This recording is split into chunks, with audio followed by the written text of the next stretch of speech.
ಶಾಲಾ ಮಕ್ಕಳ 6 ವರ್ಷದ ವಯೋಮಿತಿಗೆ ಬ್ರೇಕ್ ಬೀಳುತ್ತಾ 1ನೇ ತರಗತಿ ದಾಖಲಾತಿಗೆ ಕಡ್ಡಾಯ 6 ವರ್ಷದ ಆದೇಶ. ನೋಡಿ, ಒಂದಷ್ಟು ಇದನ್ನ ಚೇಂಜ್ ಆಗಬೇಕು ಈ ರೂಲ್ಸ್ ಅನ್ನುವಂತಹ ಮಾತುಗಳು ಕೂಡ ಕೇಳಿ ಬರ್ತಾ ಇತ್ತು. ಮನವಿ ಕೂಡ ಸಲ್ಲಿಸಿದ್ರು ಪೋಷಕರ ಸಂಘದವರು ಹೋಗಿ ಶಿಕ್ಷಣ ಸಚಿವರಿಗೆ.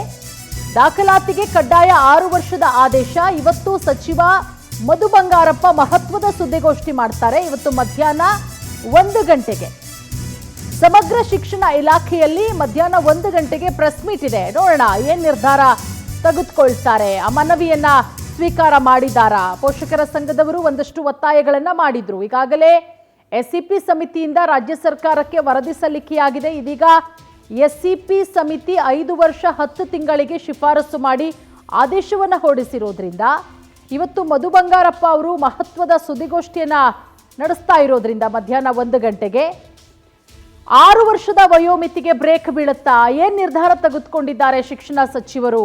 ಕಾದ್ ನೋಡ್ಬೇಕಾಗತ್ತೆ ಏನ್ ಹೇಳ್ತಾರೆ ಸುದ್ದಿಗೋಷ್ಠಿಯಲ್ಲಿ ಅಂತ.